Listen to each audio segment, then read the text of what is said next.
see. Are we there? We are there. All right. Hey, everybody. Welcome to Exploring Awesome. I am your host, of course, Jim Kellner, and certified hypnotherapist, stage hypnotist, all-around swell fella. Just ask my mom. All right. So my guest today, everybody, this is really exciting. Would you like to transform your life?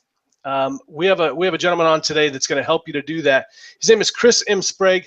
Chris is an international transformation empowerment ambassador. He's a keynote speaker, and I really think we get a lot out of this. He wants to talk today about 0 point, and I think that's going to be a really interesting conversation. How you doing today, Chris? Awesome, Jim. Awesome has got to be the word for today. It could be epically awesome, but I think that's a little bit overboard, so we'll just go with awesome. Perfect. Hey, thanks for joining us today. So just, could you tell us a little bit about yourself? Let people know a little bit more than what I just said.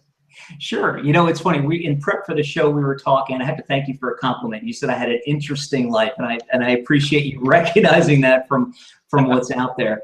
It's to me, and what people tell me the most interesting thing is that, I've had this kind of windy path. I started off as an actor, an entertainer, and a future professional bowler. Yes, 16-pound, three holes in a ball down the lane, 10 pins. Yeah, it's kind of funny. I always have to specify because I've got some people who in India who follow me, and they're always like, they always say to me, Chris, when we hear bowler, we think of cricket, and we think of the and I'm like, yeah, and I haven't played it, but it's a cool game. So anyway, started off life. Was acting since I was 5 years old. I've been on and off the stage, doing behind the scenes, in front of the camera, behind the camera stuff over 40 years. As I progressed through high school, I realized that media, radio, television, and film, or bowling was my life's calling, and what I was going to do. I know it gets a lot of laughs, but hey, when you grow up in a small town and you're overweight, and it's kind of at that point, well, anyway, I could go on a whole nother tangent, but the short version is this. When I got out of high school, I was DJing, I was entertaining, and I was having a great time. But it didn't pay the bills. And the funny part is now people hear and they see people on the radio, they think of Howard Stern and think of the personalities that get big, lucrative contracts. And it's like back in the 80s, it wasn't that way. So I had to do something better to pay the bills. I took a 15-year detour into information technology. Yeah, I know, it's an actor on stage and then sits behind a desk. What I tell people is this: there's one common thread, and we'll talk about it later, and that's the creativity. And we'll talk about why that's key to 0 point later on. But after 15 years going through a couple layoffs in the IT realm, I ended up joining the John Maxwell team as a founding partner because I was a leader everywhere I went, and I thought I was meant to do leadership coaching. What I didn't realize at that point, because I didn't know my 0 point and didn't understand what I was meant to do, was that I was meant to motivate, inspire, empower, and transform people's lives. And then if they're meant to be a leader, then teach them good leadership principles. So that's where, that brings us to kind of mostly up to speed. Great. Yeah. Oh, I just want to let everybody know also, and let you know, Chris, I am doing some stuff. You'll see me looking away and everything. I am paying attention. I'm also inviting people to live tweet the show if you'd like, at Jim Kellner, at JimKellner. You can live tweet the show, your questions, comments, concerns, or pictures of pretty girls.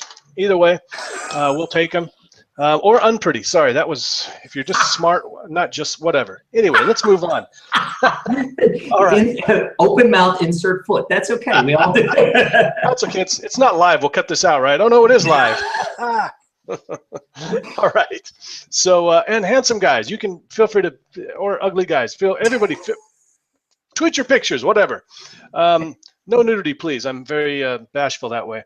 All right. So, you were working with John C. Maxwell organization. That's impressive. That's in fact, I'm just reading or listening to one of his books right now. Co-author. I can't remember the name of it right now though. Anyway. Okay. I would ask you I would continue to rattle through names, but there's 73 of them or 77 by this point, and we can hear all out. So.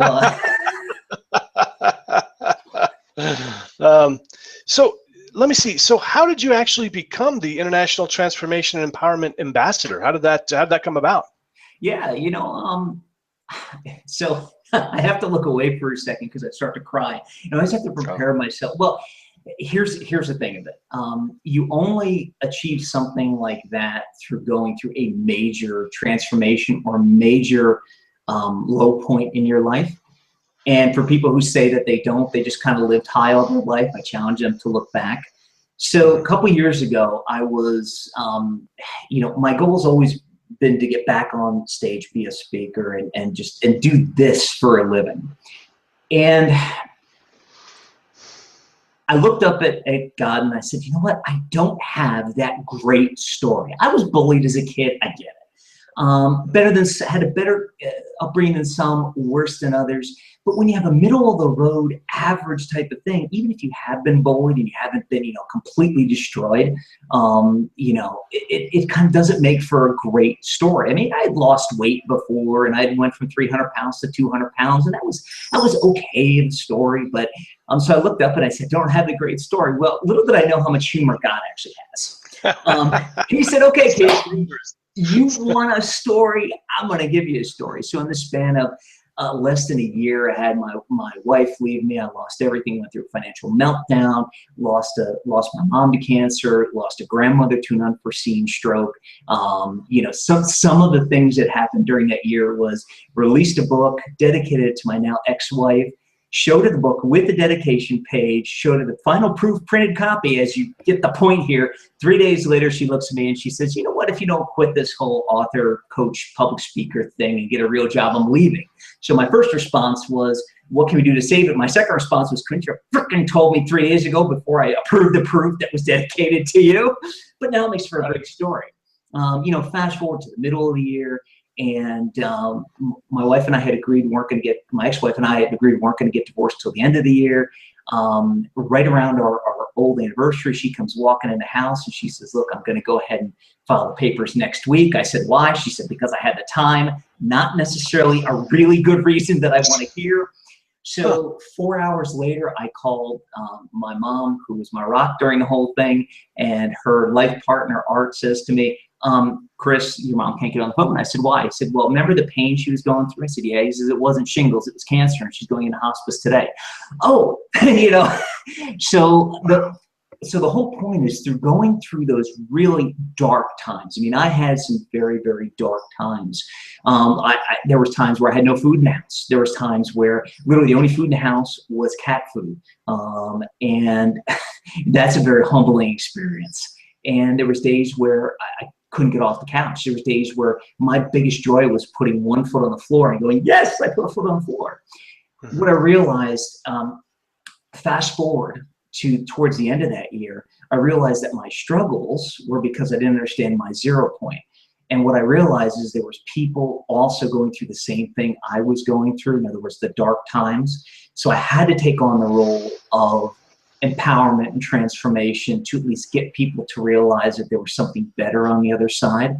But empowerment, transformation, inspiration, motivation, the whole 9 yards, that doesn't last, it doesn't work if you don't give people the tools and if you don't give people what to do on the other side. Because I can pump people up all day long. We've been talking now for a while, and I'm running off at the mouth with diarrhea, but that's besides the point. The point is as you can tell, I've got a lot of energy and I can pump people up, but I don't want to do that and then just let them down in the end. So it was kind of a combination of everything. In direct answer to your question, I went through a lot of dark, it was a long explanation to get to this point. I went through a lot of dark times, realized there was other people going through the dark times, realized that if my dark times didn't translate into something positive for other people, they would have meant nothing. And I just couldn't leave that alone. So picked up the mantle of the International Transformation and Empowerment Ambassador. Now, one of the things I do is go around and my goal is to lift people up and then give them the tools on the other end to stay up and to progress and transform their lives.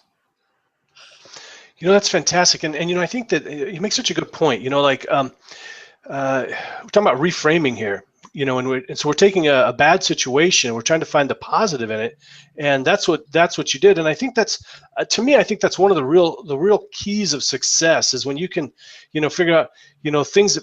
I mean, bad stuff happens to all of us. We all have challenges, But being able to see some sort of positivity there, or at least turn it into a positive, and that's what you've done. So congratulations, that's fantastic. Thank you very much. I'm curious, we'll take a little bit of a detour. Your wife, now, she didn't want you to be a motivational speaker or anything. Was it because financially you just weren't able to handle the financial part right away? Is that what was going on? There's a couple of reasons, and to keep the answer short, finances were one of them. The business was struggling. When she met me, I was a six-figure plus IT guy. When I was in my second, when I went through my second layoff, I was making mid six figures. We were living in a 3,000 square foot house in the burbs, had no debt except for the house. Everything was great. You go from that situation to, as you know, working with people, and maybe in your own business, when you go through that struggling part, that's a dramatic change. And the thing I didn't do was prepare her for how bad it could be. She believed in me at the beginning. She felt that things would get better, and when they didn't after a certain point, that was the big falling off point. So, the other thing, Jim, is this, and this, I want to, anybody watching this, I'm speaking directly to everybody. If you're in the personal growth industry right now, if you have a spouse that is not in the personal growth industry, before you do one more thing, finish watching us, and then before doing anything else, okay, finish watching the show, then before you do anything else, sit down with your spouse and have a conversation. And here's why. If your spouse isn't in the personal development industry and doesn't get it, eventually you're going to separate and you're going to grow apart, because people in the personal growth and development industry grow in a certain way. People who aren't, don't. And if you want your marriage to last, have the conversation, find the middle ground, so that you can continue to be married. It's like Republicans and Democrats. I don't talk politics, but what I will tell you is this: I've known a lot of very successful couples who one is a Republican and one is a Democrat, and that's because even though they speak completely different language, they figured out that middle ground, that they speak that language of love, they speak together. Mm-hmm. Everybody I know in the personal growth and development industry, except for John C. Maxwell, has been divorced at least once. And if you talk to all of them down the line, they were with somebody before they got in the industry. That person didn't really understand what was going to happen, the challenges, the changes, everything they were going to go through. And they never had the conversation. So they split, they got divorced, and then they found somebody inside the industry to live the rest of their life with. So the biggest thing that I would say, the biggest mistake I made, was not going and having that conversation with my now ex-wife. So if that's one thing you learned, that's the only thing you learned from today. Other than I can talk a lot. Learn that from today. That is so important. I mean, what you're saying, it really is, because, personally, well, so a couple of things is, if you're going to go after your dream, you may have to take several steps back, and what Chris is talking about. I mean, we're talking going from a lot of money to barely enough to get by sometimes, if you really want to do that. And that's got to be, you got to be willing to make that kind of a sacrifice if you want to get somewhere. And that's, I really like the idea of, you've got to prove to success that you're worthy of success. And so by going through those challenges, you're kind of proving yourself to the universe or whatever.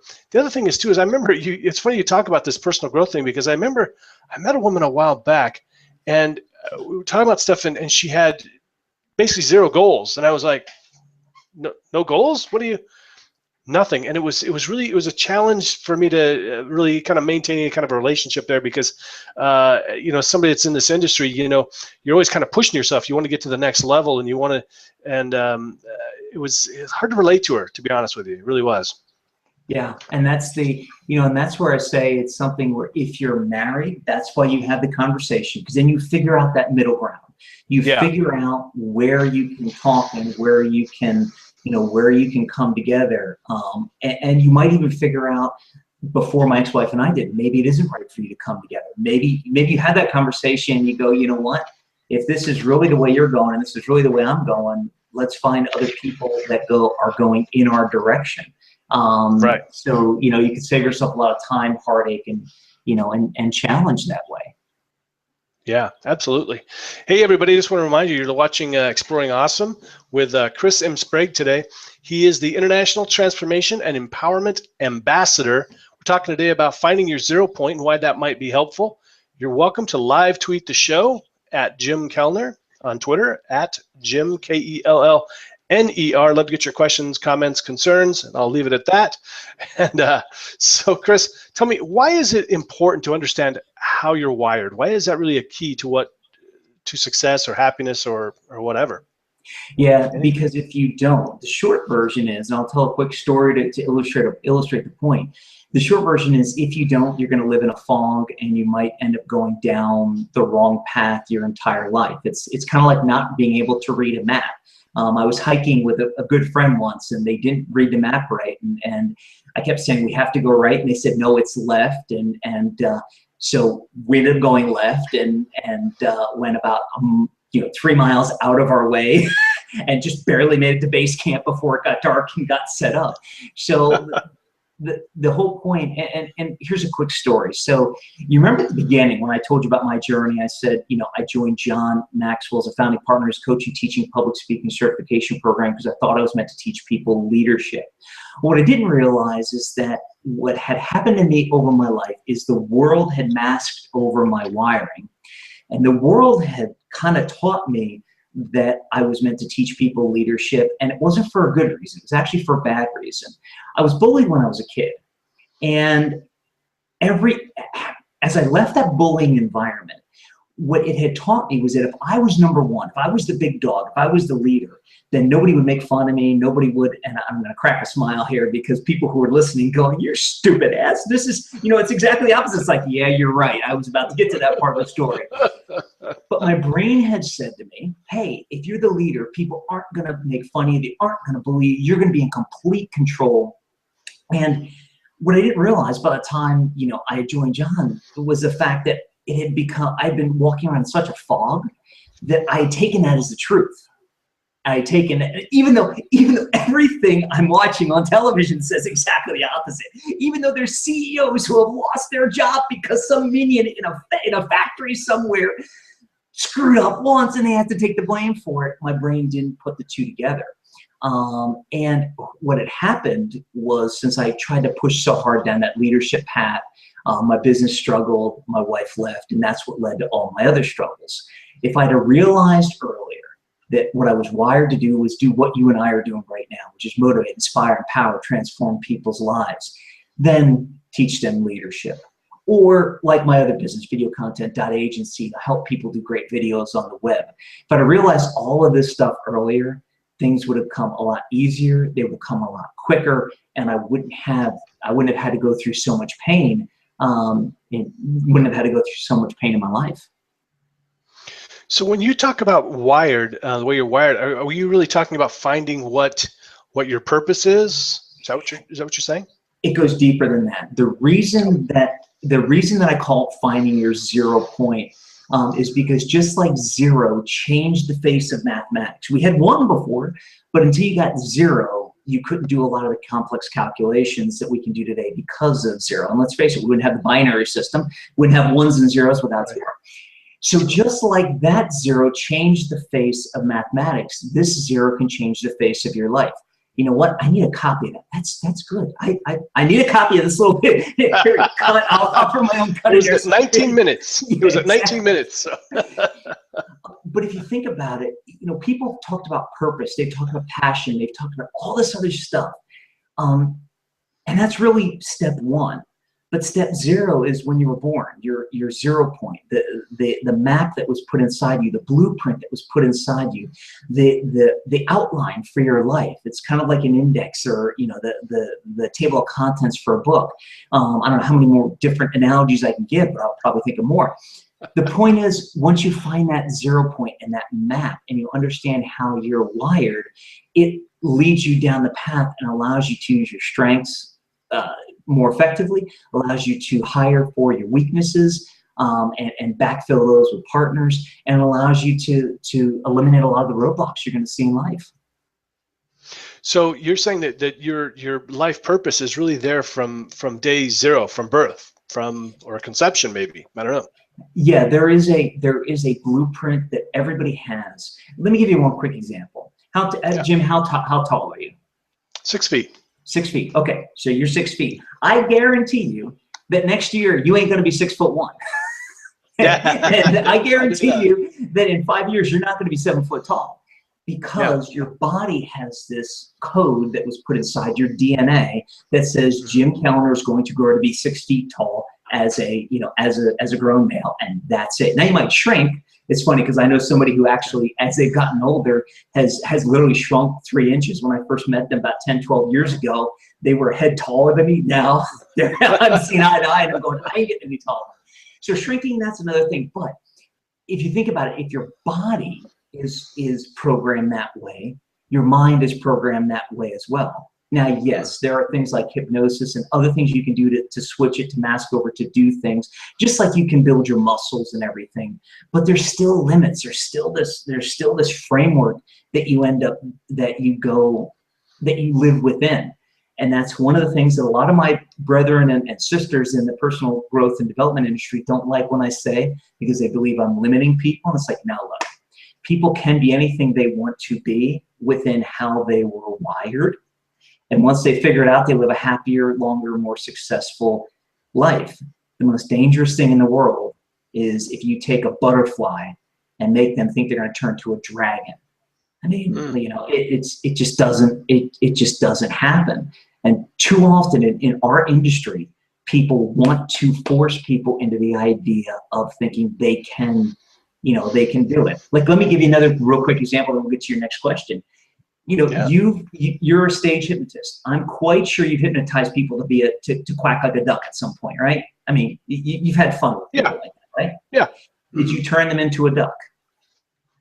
No. No. They didn't automatically grow feathers and change to be a duck. They just looked like a duck for a short period of time. Mm-hmm. It's the same thing. A lot of people in our industry want people to believe they can be anything they want to be, and then they get these short bursts of success, but then they go back and their wiring pulls them back in. What they were meant to do pulls them back in, and they go through all the challenges again. So while people can, I hardly ever use the word change, people can transform. And here's my definition of the difference between change and transform. You change to be from one thing to another. You transform into what you're always meant to be. So in other words, as I went through my transformation and went back to what I was supposed to be, I really wasn't changing. I was going back to doing what I was supposed to be doing and who I was supposed to be. Make sense? Yeah, it does. I got to tell you though, I mean, your take on this is almost blasphemous in this industry. I mean, I'm still kind of reeling a little bit with it. And I do think it makes sense, especially the analogy. I mean, I could relate, of course, with the one with the person on stage being a duck, and I can make him be a duck for a little, or pretend to be a duck for a little while, but I can't make him be a duck forever. That's for sure. Yeah. Well, here's another example. I'm quite sure you've had a lot of successful, because I believe, if I understand your background right, other than stage, and I'll say not in a negative way, but other than stage hypnosis, you do hypnotherapy, you do hypnosis to try and help people overcome smoking and overcome other things, right? Right. Mm-hmm.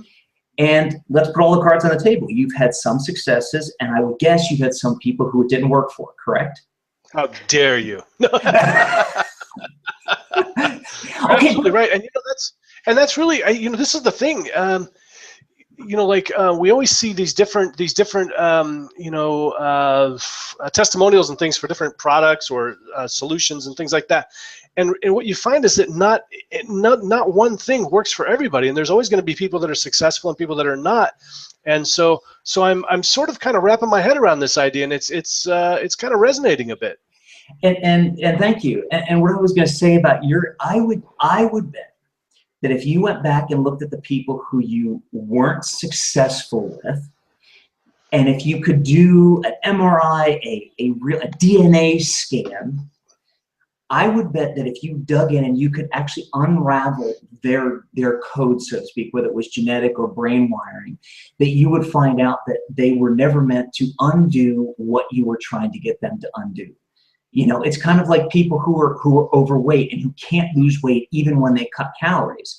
Their metabolism just is bad, or there's something where they just can't, they're just, they just can't lose the weight.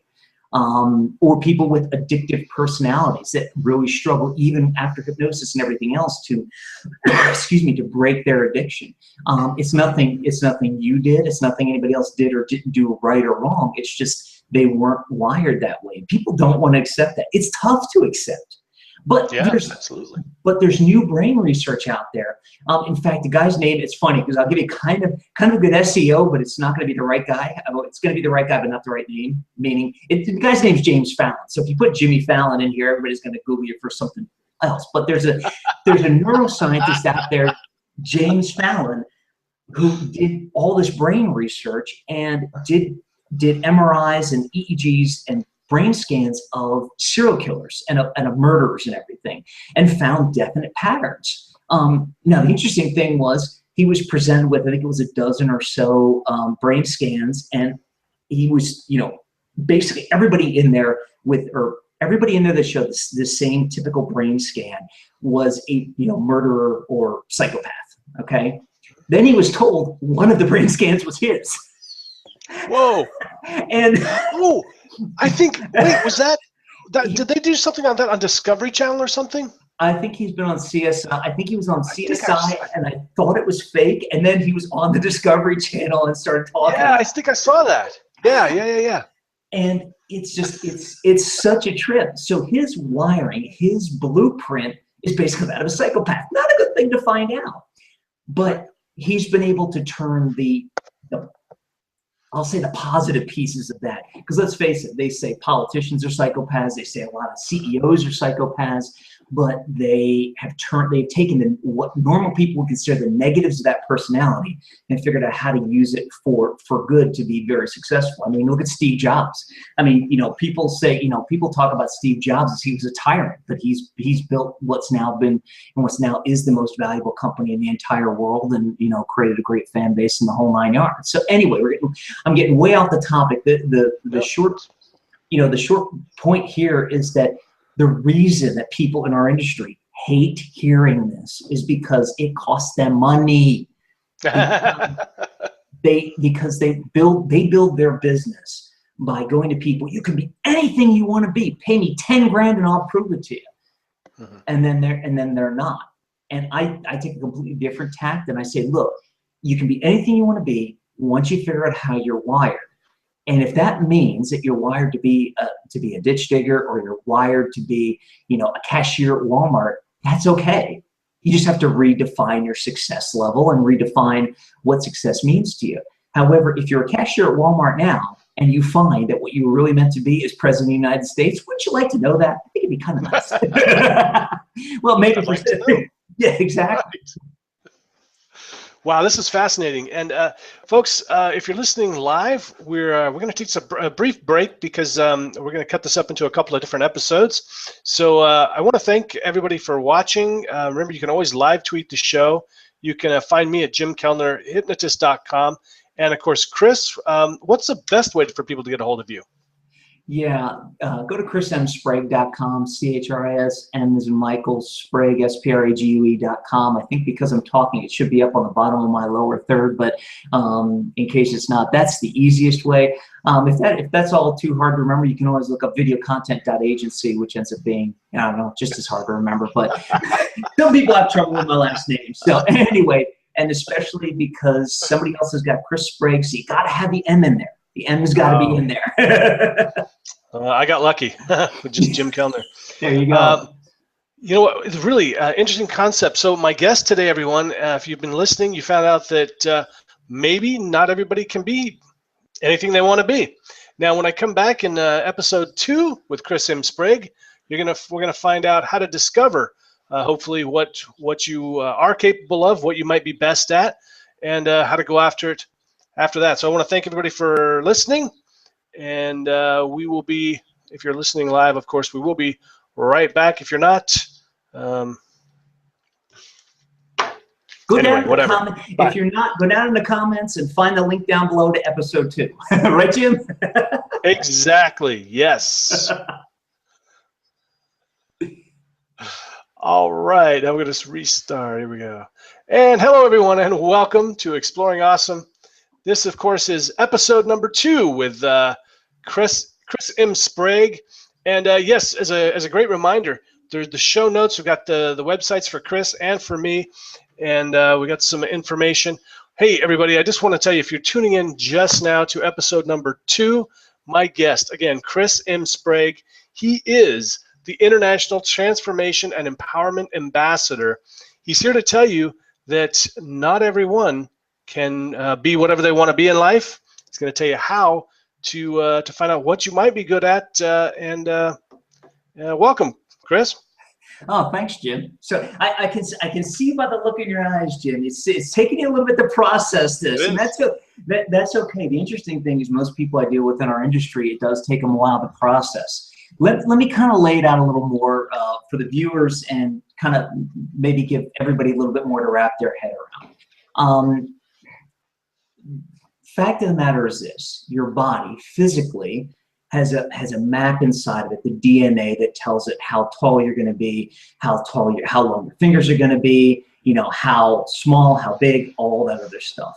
Your brain has that same map inside of it. The problem is that while the body isn't affected as much by the outside world. I mean, weight is definitely affected by advertising, but your body isn't so much affected by the outside world. Your brain is highly affected by the outside world. And over your life, most people's real purpose, their 0 point has been masked over. So that by the time they hit adulthood, they don't really know what they were meant to do and what their 0 point was. They know what they think it is at that point. They know what they've been told it is, but they don't really know what it is. It's kind of like living in the matrix, so to speak. In other words, we've got the curtain pulled over our eyes. In the personal growth and development industry, it's very easy to tell people they can be whatever they want to be because that gets people's hopes up. That pumps them up. That brings them up. That's it. They go, oh, I can get out of this situation. Well, coming from somebody who was very depressed, dead broke, literally just cheering when he could take his foot off the couch, I didn't want to hear another person look at me and tell me I could be anything I wanted to be, because that just made me feel worse. It put me in a situation to go, wait a minute. Hell, if I can be whatever I want to be, why the fuck am I laying on the couch? Oh, I'm that stupid at this point. So what I figured out is that, look, that instead of being whatever you want to be, your realistic, reasonable goal is to figure out what you were meant to be, what your 0 point is. And you have all the clues throughout your life to get there and to find that. Then once you understand what that is, you redefine what success means to you and realize that you're going to live, I'll say, within your wiring, and it'll make you much, much happier. Now, people come to me all the time and say, well, let's look at somebody from basketball like a Muggsy Bogues or an Allen Iverson who were undersized, thin. They should never have been able to play at the high level they did, but they did. Well, yeah, that's because that's how they were wired. They were wired to be that trendsetter, that deal breaker, that rule breaker. You look at a guy like Nick Vujicic, a professional public speaker who has no arms and no legs. People would say, well, aren't you saying that he was never meant to do that because he was always meant to look like an invalid? No, he was wired to take that message to the world, and he had that desire to take the message to the world. And that's what people really have to understand. Don't confuse the be anything you want to be, this whole pump you up, with the realistically be happy the rest of your, be happy the rest of your life. I don't know about you, Jim, but if you give me two choices, be anything I want to be or be happy the rest of my life, I'm choosing being happy the rest of my life, because that is hey, tell me I'm going to be happy the rest of my life. That's a nice, that's a great place to be. Right. Well, and I mean, why do we all want this thing over here that we want to be anyway? It's so that we'll be happy. And what you're saying is that we may get there. Haven't we all done that? We've all gone after a goal, and then we got there and we said, wow, this wasn't as great as I thought it was going to be, or I think it's a great way of looking at it. Yeah. I'll give you a great example. One of the companies I own, at the beginning, I was nominated and I became the CEO. And it was funny because one of my goals had always been to be the CEO of a company. And literally the day it happened, I looked at my now ex-wife and went, yeah, okay. And it's like, yeah, okay, it's good. It's kind of funny, but you're still right. It's like, because you have that promise that once you attain this, you inherently believe you're going to get that. So it's like once you attain this level of being anything you want to be, you inherently feel you're going to be happy. And the thing of it is that this happiness is never guaranteed when you achieve what you think you want. But if you go after happiness and achieve happiness, then guess what? Happiness is guaranteed. If that's your goal, then it's guaranteed. So, I'll give you another example. My mom, who we talked about in segment 1, who's passed away from cancer, retired. I met her. I'm adopted, and it's my birth mom. And I met her 20 some odd years ago, and I think about 15 years ago, I'll say retired, and she was definitely not old enough to retire, but she just decided that she was kind of sick of working, and she was not rich. I swear before she died, I really wish she had written a book on how to live on nothing, because since I've known her, she ended up physically building 2 houses, literally. Wow. And she was all of 5'0". And it was funny because I really wish I had the pictures of her and her life partner Art on the roof, flipping up trusses to build their one house. But, and she died in Hawaii. Now, I don't know about you, but not working for the last 15 years of my life and dying in Hawaii and not having to really answer anybody kind of sounds like a lot of fun. But she achieved happiness. And she was very smart. She was very outspoken. She could have done a lot. And and I'm not just prejudiced because she's my mom. She could have done a lot. But she decided instead of being anything she wanted to be happy. And, I tell you something. She died, I'm trying to think. I think she was finally 60-ish when she died. So, I mean, like I said, we're not talking about a 60-year-old that retired and lived, she lived through the prime years where everybody's busting their hump working. Yeah. And she just did it on her own terms as she went for happiness. So that's part of the other reason I'm so big on this is that stop chasing the dream, chase what the dream means to you. Ooh, I need that too. Stop chasing the dream, chase what the dream means to you. 1238. There you go. But does that make sense? I got to tell you, what's fantastic about this too is that if she would have waited until she retired, she might not even have made it to retirement before she got to. She wouldn't to go to Hawaii and die, right? Yeah, she actually died definitely before her retirement age was eligible. And she wouldn't have lived in multiple states across the United States and just up and decided to move to Hawaii. I mean, I got a kick out of it. I'll never forget the story. She liked to do some woodworking and everything. And her and Art were very handy. So they had a friend who moved to Hawaii, asked him to come out and do some work on the house. And when she got back, they had just moved into another house they had built by themselves. And the minute she got back and the minute she started talking, I said, "You're moving to Hawaii, aren't you?" And she goes, "No, we're happy here." And I went, "No, you're moving. I can hear the sound in your voice." And she said, "Well, maybe in a year." And 8 months later, I get the call. "Yeah, we're selling the house and moving to Hawaii. We found something out of my call."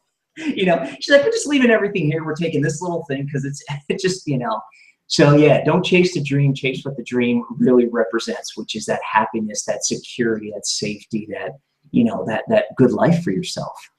And don't wait. I just realized about a month. Well, actually, it was about a month ago, and I said, I've always wanted to travel. I haven't done as much travel as I've wanted to, and I keep waiting until I have all the finances, until whatever, all these different things are in line, and I decided, I'm going to take off for the summer. I'm going to go visit my mom, go visit some friends, family, take the whole summer. I'm not ready for it. and that's okay. I'd rather do it now because who knows what's going to happen tomorrow? You know, I mean, I may not make it to retirement. You know, who knows? Might as well do some traveling now. So, folks, don't put it off. You never know when the end is there, and do it now, really. So, Chris, I know I'm sure. I mean, this sounds like something that probably takes quite a lot of work and time to figure out this 0 point. But can you tell us just a few tips on how we might, come closer to it, get an idea of where our 0 point is? Sure, and in the end, to really get there, you're right, Jim. It does take a long time. It's a journey. Let's face it. If you're 20 years old, it took you 20 years to get where you're at right now. You can't expect to get to where you should be in 2 minutes. It's going to take you, I'm not saying it'll take you all 20 years, but let's face it, it's just like weight. If it took you 10 years to put on 100 pounds, it's going to take you, it might only take you 5, but it's not going to take you a month to cut all that weight.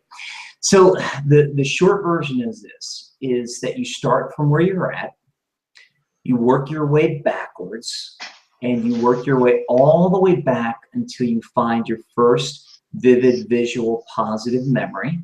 And that gives you your starting point. It's not necessarily your 0 point, but it's your starting point. You then use that starting point and work your way back through the rest of your life to find the common thread. And then you start to put all that together, and that gives you all the clues necessary to figure out what your 0 point actually was. Excellent. Excellent. So let me see if you let's look some of these questions I have here. Let's see. So if I were going to do this, maybe I could just start journaling this. I could start looking back. I could even use, we could even use hypnosis. I could do regression therapy to go back in time and kind of get a better better image of what things were like then. I'll tell you, what about people that have a tough time remembering their childhood? I hear that a lot. Yeah, the interesting part is that your brain, and it's funny because I've been saying this for the last year and a half, and now brain research is finally catching up. I was going to say, I always love it when it happens, when you come out and you prove something in the real world, and then it just takes science a while to kind of catch up. But I think it was either D News or Discovery Channel published a report that brain researchers are finally saying that yes, your brain captures every single thing you do on a daily basis, and it remembers everything. And all you have to do is put the neurons together, and you can recall it. The reason people don't realize that is because people do struggle to remember. They struggle to remember yesterday, or last week, or last month, or last year, or 5 years ago, or 10 years ago.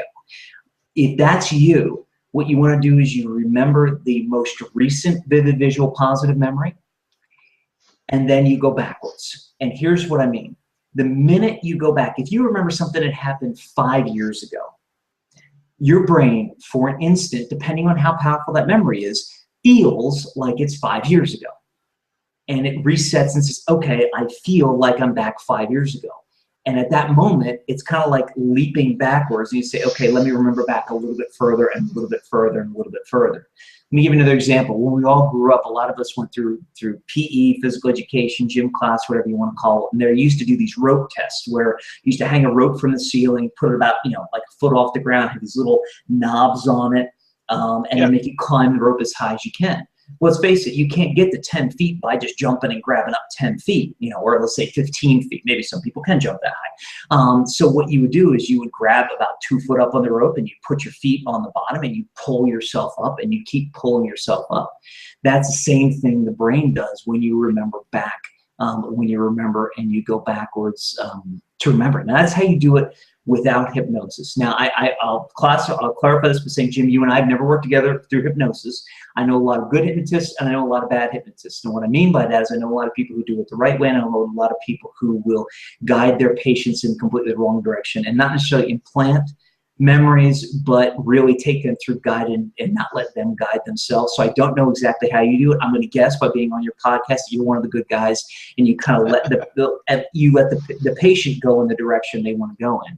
I've always talked, and I'll be in full transparency, I never use hypnosis in what I do because I believe that people can get there on their own, and I believe for most people it's a clearer vision. And I have said on other podcasts that people have listened that, I kind of I never said any hypnosis is bad, but the way I always talk about it is I believe without hypnosis, you get a clearer vision only because you're going back and you're doing it completely on your own.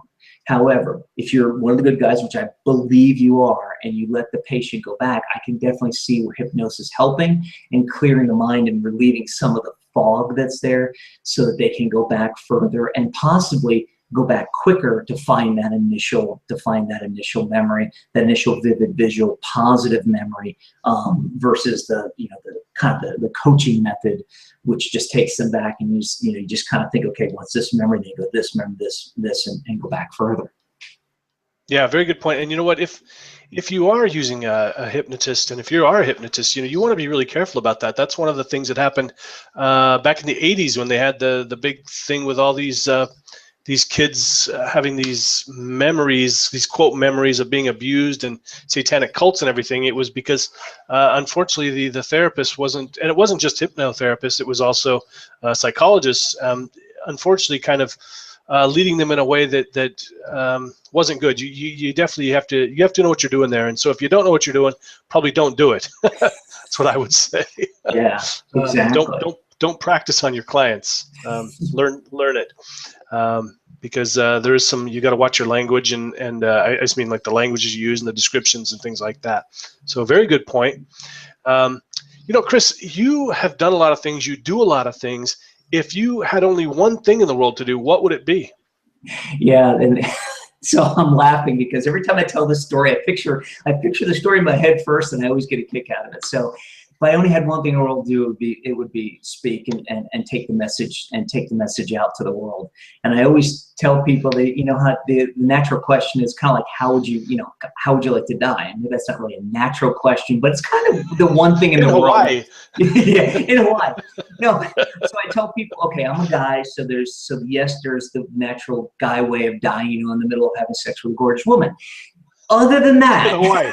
Yeah, in Hawaii, on the beach. Right. No GoPro camera though. It's just not that. But no, other than that, if I know that I've got one day left, here's what I'm going to do: find a stage somewhere, put me on a stool on a stage, get anybody around me who still likes me, let me talk until I keel over. Then once I drop over, throw me in a coffin, put me in the ground, and be done with it. The point is, this is what I love to do. I love to talk. I love to, as we used to say in John Maxwell's team, I used to have my little 2 a.m. holding court meetings where I'd go down and it'd be like 2 a.m. There'd be a dozen of us around, and there'd be like 11 people sitting around. I'd just be telling stories, and this is me, and this is what I love to do.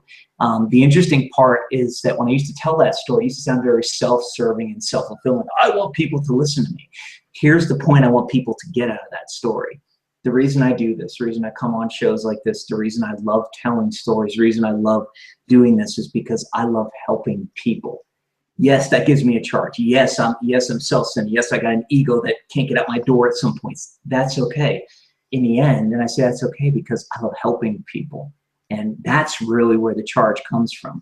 I mean, I'll sit here and cry, and when somebody sends me an email and tells me that I've changed your life, I'll sit here and cry at night. I mean, I've cried on podcasts before because that's what touches me, and that's my personality. So put aside the boisterousness and everything else. If I only had one thing to do, it'd be doing interviews and talk shows and things like this, and being on video and sharing this message, because it changes people's lives. It helps people to live a better life, and that's in the end. I mean, I get a lot of energy from doing this. But where I get my fulfillment is when people write to me and say, hey, Chris, you changed my life. Or, hey, Chris, I implemented this and my life is at least a little bit better. Or, I'm now finally talking to my wife because, I was scared to talk to her before because I didn't think she'd understand the personal growth industry. And I realized that it was either that or lose her completely. And I loved her, so I wanted to talk to her. It's stuff like that. So. Yeah, that's great. It reminds me, I've said this on the podcast before, and one of my favorite quotes is the Zig Ziglar one that says, you can get anything you want in life if you help enough other people get what they want. And so it's fine to have that. I think it's fine to have that ego. I've got it too. And I like attention. I'm sorry, I do. I like to get attention. And but as long as as I'm doing it, with a positive intent, trying to help other people, and then they're helping me with the attention, that's great. It's funny when we talk about the 0 point thing and you tell that story. I can remember very clearly of being about 5 years old and doing a It was singing O Tannenbaum in front of the whole school. And it was like the most wonderful experience of my life in that moment. Unfortunately, the guy I did it with was the school bully, and he beat me up afterwards because he didn't remember his part and I did. But that one little part, it was funny. As I think back on it, I think that the teacher actually thought that us doing it together would bring us together, because he always picked on me before that, and it had the opposite effect, unfortunately. But it was still that performing in front of everybody, just wow! I can still remember that so clearly. Yeah, and that's great. And mine is very similar. I mean, I remember back when I was 5 years old, it was either 4 or 5, because it was either in kindergarten or pre-kindergarten. I was in a play. It had something to do with the wizard. All I remember is I was dressed up as a wizard. I said something magical over this oven. It was something about a magic oven, and there was a kid inside the oven pushing cotton balls out. That's all I remember. But I remember that having fun. And it's something that in episode 1 we talked about creativity, and we talked about how the heck does somebody go from being on stage to being in the IT world, information technology, to then circling back to doing what we're doing here.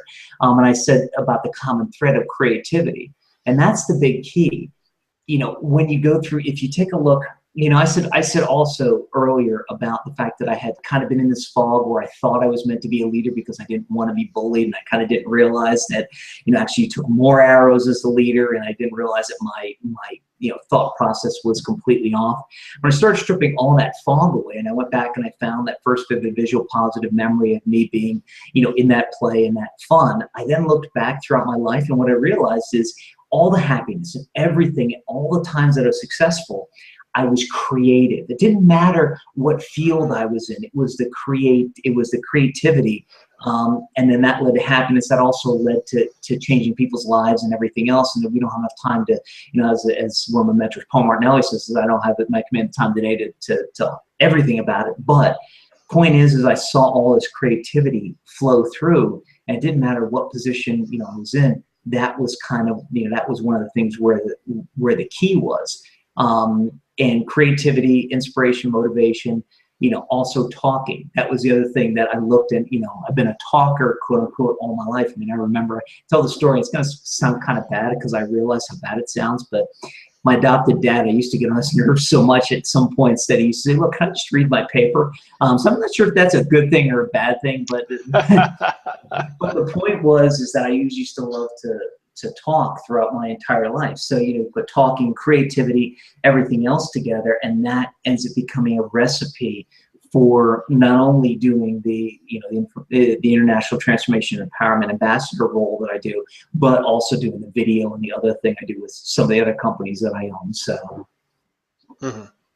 Yeah, I invite you to check out Chris's website. You have links to the other projects on your Chris M Sprague website. They're at the top of that site. Thought so, yeah. So I invite you to check that out. He's got a lot of good stuff going on over there. He's connected with a lot of other professionals and inspirational folks, and I think you could really learn a lot from not just Chris, but through his association with the other ones as well. Chris, what can we start? What can our guests, our listeners, do today? What could they start on today to start transforming their life, living that life they're intended to live, or figuring that out? What can they do today? Yeah, the biggest thing you could do today is tonight before you go to bed, about 15 minutes before you go to bed, think of a question that you want an answer to.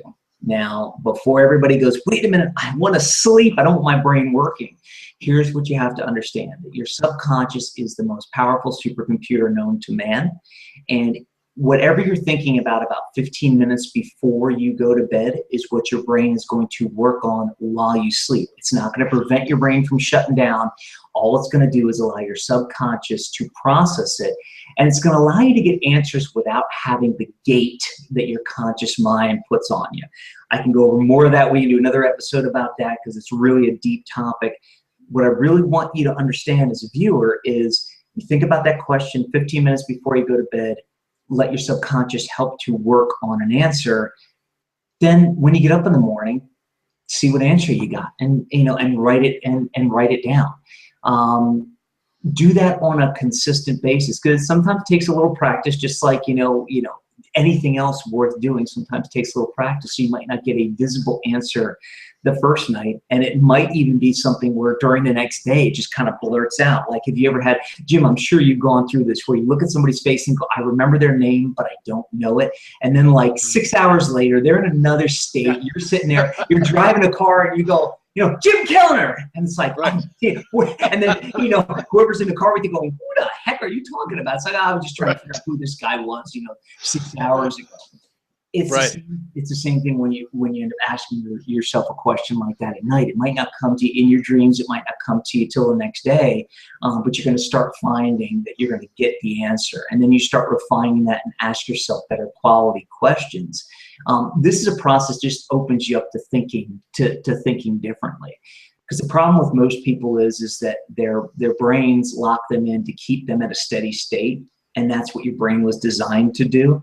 The really short version is that the reason people don't change is because change is fearful, and it's not just fearful on a conscious level, but it's fear on a subconscious level to their brain, because their brain has been made to keep them. Consistency is good. When we were hunter-gatherers, change was never good, because change could mean we're going to die. When you're out in the plane, not seeing another thing, and all of a sudden there's something walking up to you, it could be a predator who's about to eat you. Yeah. So the real short version is that you start off by asking yourself these questions. You let your brain get over that fear and realize that change is good. You ask yourself better questions. Then you start working on a process to find your 0 point. Yeah, physically we call that homeostasis. When the body keeping everything regulated in a very, very tightly. That's a great point too, Chris. I think that people need to understand that just because you're afraid of something doesn't mean that you shouldn't do it. It just means it's outside your comfort zone. And there's some great quote I just saw not that long ago. It said that life begins out, at the end of your comfort zone or something like that. You're never going to get anywhere if you don't do something that's a little bit scary. Like, I'm sure your mom probably was a little bit afraid about retiring when she couldn't afford to, right?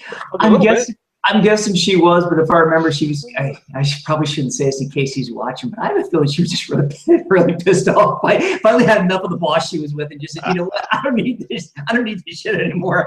I'm kind of great. Great. Let that take over then. Yeah. Perfect.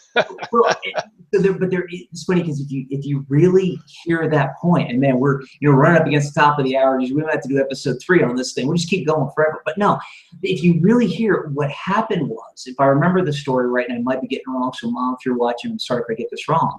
But what happened was the frustration overrode the need to stay constant. So the pain was great enough to basically say, I've got to do something different.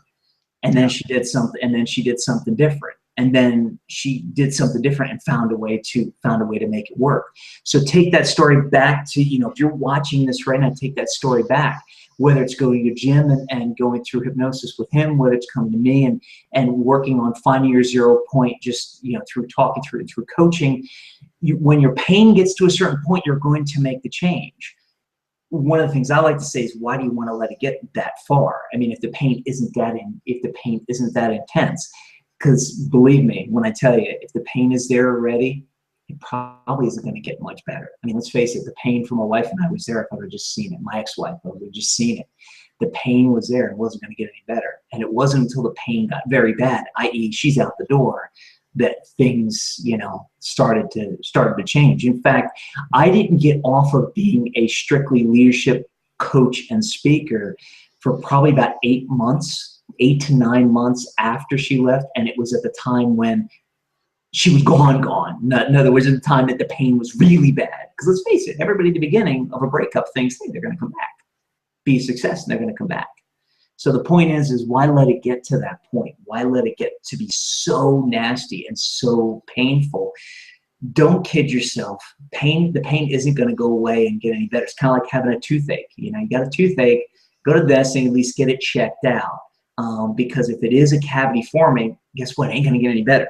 You can have all the great toothpaste in the world and all the great mouthwash in the world, but if you got a hole forming in your tooth, unless you get it filled, it ain't getting any better. That's exactly right. And by the time it gets And by the time it gets really bad, you're going to go in for a root canal. And even though you might hate the dentist, I don't know, you give me the choice between a filling and a root canal, I'm choosing the filling. It's cheaper and it's less painful. So, you know, come to Jim and I and get your filling. Don't wait to get your root canal, which is the divorce and the you know, and losing everything, losing a house and, you know, living in a place with no running water, no toilet and everything else. I mean, you don't want to end up like me. Oh yeah, I didn't tell you that. I didn't tell you that part of the story where, they're the complete loss of the house and then, you know, being homeless and moving into a place with no running water and no toilet and, you know, basically squatting in the whole 9 yards. So yeah, you know, don't let it, you know, you don't want to go through the root canal. Exactly.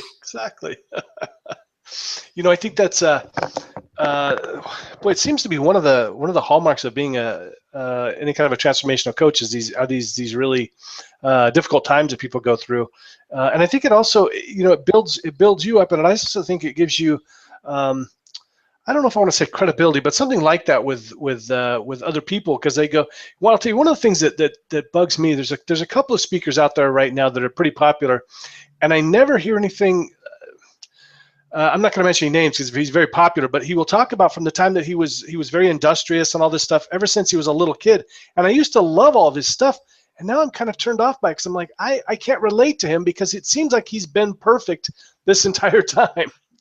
And you know, I mean, like people like Anthony Robbins talk about their struggles and things like that. And I even remember this one guy used to listen to his podcast, and he talked about. He was always talking about, you know, life hacking type stuff, and he talked about he was going to do a 30-day challenge where he exercised every day, and then he said, I didn't think I'd have too much trouble with it because I've always been an exerciser, and I was like, well, great, this guy's perfect. I mean, what? I can't relate to this. I need some imperfection from my leaders, I guess. Well, and the interesting thing you bring that up is because I think it's a natural progression people go through, and there are very few people who really have led that charmed life. And let's face it, maybe there's one or two out there. What I realized at the beginning was I was trying to gloss over the challenges I had in my life at the beginning anyway, because I believed that if people saw those imperfections, they wouldn't follow me as a leader. And what I didn't realize is that I should have not overblown them, but I should have brought them out. I should have brought the bullying out. I should have talked about that stuff more to make me more personable.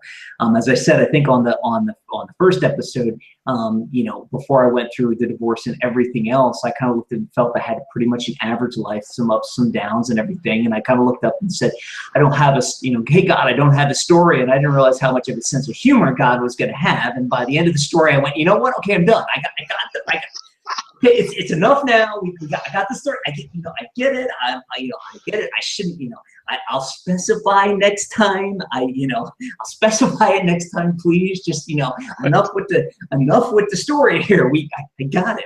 That was kind of in December when Mom finally passed away, and that was an interesting day because that weekend I was speaking at a Ken MacArthur JV Alert Live event. Ken MacArthur now runs the Impact Factory. He's great. He's doing a movie called The Impact Movie. Great guy. I'll never forget. It was Friday. I had just gotten done sealing the deal with Dr. Mark to start what would be the Professional Practice Builder Society and everything else. We got back in the room and I get this phone call, and as you all know, it's from Hawaii, so I'm going, okay, this can't be good. I get the call that my mom passed away, and 2 days later I've got to be on stage giving a talk at Ken's event. So yeah, that was kind of interesting and fun, but that was kind of the point. I said, okay, God, I got enough of the story now. It's, can we move on? We got the story, can we move on? But you're so right there, Jim. I really wish people, in fact, even Brendan Bouchard, very successful guy, unless I'm hearing the story right, I believe that he was in Ken's circle years ago, and I think he started off as a children's author and was not very successful. If I've got the story wrong, Brendan, I apologize, but I kind of think this is what I heard. You don't hear him talk about that right now. And his struggle, he's out, at least I don't in the stuff that I've watched from him. He might be in other cases, but I just haven't seen it. I think but you're right. I believe people should be following people who are real, who are realistic, but who are also successful. So be human, have those failures, And then what are you going to teach me from your failures? I'll be more apt to follow you and learn from you than if you've just been, then if everything you've touched has turned to gold every single time. If you're that kind of person, then get your own show. Maybe The Profit, like Marcus Leonis, The Profit, or be on Shark Tank, and you know what? You go out with that and just pay people money. Because if you're that successful and if you've never made any mistakes and you've got billions in the bank, hey, just come on, sponsor, pay us money. That's fine. We'll be happy to be a part of it. Be happy to be a part of it. Otherwise, if you're going to teach me something, let me know that you've been through the challenges before. Let me know you know where I've been so that I know you can help me to go where I'm going. Yeah, it's funny that you were mentioning that you used to kind of gloss over that too. I did the same thing, and I still struggle with that at times because even though I've reached a certain level of success, it's nowhere near where I want to be. For the longest time, I tried not to have anything that any kind of challenges, mention any of that kind of stuff. And it was really I was listening to this podcaster. His name is Dwayne Dyer.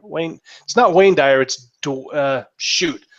sorry, buddy, I forgot. It's the Making Shift Happen podcast, and he does that. I mean, from the very first episode, he talked about his challenges and even what he's going through right now. And I was like, this is the kind of guy that I can relate to. And that's when I started going, I need to be a little more relatable. I realized I'm not doing a very good job because I just got some hate mail my first hate mail last week from somebody who called me privileged and a bunch of things like that. And I was like, wow, all right, you don't know me. I was gonna say, you seem like you seem like a down to earth, guy. Maybe that's because I'm doing all the talking here, and you're just letting me talk, which is great. So I like you, Jim. You let me talk. I like you. All right, great. But no, my job, let you talk. The interesting part and the challenge becomes if you're starting a business and you have one client and you're in a coaching or speaking, it's tough to talk about only having one client when you only have one client, because it's people question, and that's what your brain is doing, right? Your brain is trying to say, hey, wait a minute, I can't be so vulnerable. The funny part is it's an arc, and this is what I want everybody to realize, and this is going way off topic, but it's an arc. There's a great story about Warren Buffett and the fact that he still drives like a 1975 station wagon. So he still drives like the car, but here's the arc you go through. And we'll use that as an example. When you're poor in 2015, you drive a 1975 station wagon and you hide it from people. You then become successful. And if it's a car you've had forever, when you become successful, you drive it, you really don't care. When you become ultra successful, you drive it and you brag about the fact that you have a 1975, station wagon, because you could have whatever you want, but you're driving this. So it's this weird arc that you go through. It's kind of like look at Mark Zuckerberg, a billionaire, but he wears a black T-shirt to work every week. Well, if you're poor and you can only afford a black T-shirt, you don't talk about the fact you wear a black T-shirt to work every week. When you get to be rich, you don't care. When you get to be ultra rich and ultra successful, you brag about it, but in a different way. He was asked one time why he says, because I want to reduce the number of choices. I've got a row of black T-shirts, and that's what I wear to work because I take as many choices out of my day as possible to leave my mind free to make the right choices and the right decisions during the day. Why should I wake up and have to decide what I'm gonna put on? Like I'll let you in on a little secret. Okay, you notice I got this green shirt on today. But if you watch Expert Showcase, you'll see me in black shirts every week because I've taken that decision out and I go, I'm wearing a black shirt. It took me like 20 minutes to figure out what I was gonna wear for your show today because I'm like, I don't really feel like wearing my black shirt.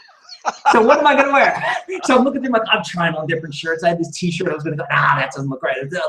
But the whole point is that, the whole point back to the arc, it's the same way with number of clients. Here's another great example. If you have 3 clients today and you're just starting, you don't advertise to people you don't have 3 clients because nobody wants to come on board. You become successful, you don't care about talking to people about how many clients you have. When you're ultra successful, what do? You release the exclusive coaching program that you only have 3. Notice the quotes I'm giving here, guys. You only have 3 spots open. The point is that you might still be very unsuccessful, really going to be having 3 people, but it's all in how you talk about it, and it's all in how you couch it. And at your different levels of success, you couch it differently. People who are unsuccessful are afraid of talking about how many clients they have. People who are successful, mildly successful, don't really talk about it because they don't have to. They don't care. It doesn't really matter anymore because they're successful. They're more worried about their success. Then when they go ultra successful, all of a sudden it's a badge of honor. This is where, I guess part of what I'm saying is, if you're back here and you only have 3 clients, figure out how to wear it as a badge of honor, only because if you're really successful for those 3 clients, then there's no difference between you and somebody who's been ultra successful in other areas, running an exclusive coaching program. There's no difference between the two of you. So figure out how to wear it as a badge of honor. And I have no clue how we've gotten off on this topic, but this is kind of interesting. It is very interesting. Yeah, absolutely. Yeah, very good information today, everybody. I hope everybody who's watching is getting a lot of good information out of this. Anything else you want to add before we wrap it up, Chris? Here's the thing. And I got to pause for a second. I got to really slow down because I want everybody to take this in. That if you don't find your 0 point and you don't do what you were meant to do, you're depriving yourself and the world of what could have been. And I'm going to give you a couple of people that I want you to really think about and realize that if they hadn't found their 0 point and if they hadn't found what they were meant to do, how much different our world would be. Think of Mahatma Gandhi and Martin Luther King and Nelson Mandela. Very altruistic people. They made definite changes. They weren't interested in being rich. They were interested in changing the world. They were interested in running major companies. They were interested in making people's lives better. Then you look at people like Bill Gates and Richard Branson and Steve Jobs. At the beginning, they were interested in helping people. They were interested in making money and making great businesses. I mean, look at Bill Gates. I mean, you know, even half of the stories are true and what he did to kind of build Microsoft. He definitely wasn't interested in helping people. Now he's one of the biggest philanthropists in the world because he built the business. And it's kind of, a lot of people are saying he's trying to make up for what he did at the beginning. And I'll tell you something, it took all that to get there. He's doing a real good job of making up for what he did. But the point was, at the beginning, he realized that his 0 point, what he was meant to do, was be an incredible businessman and an incredible visionary. And so does everyone watching here. Inside, there's a blueprint. There's your 0 point. Find it, live to, through, and within it, and you're going to live a happy and successful life. And that's about it. Fantastic. Hey, everybody, if you're listening at Blog Talk, check him out, chrismsprague.com. Again, that's Chris M Sprague, SPRAGUE.com. And of course, if you want information on hypnosis and all that kind of fun stuff, you can find me, JimKellnerHypnotist.com. I am booking now for holiday parties, so let me know if you would like me to come and hypnotize your boss to give you a raise. Who knows? All right.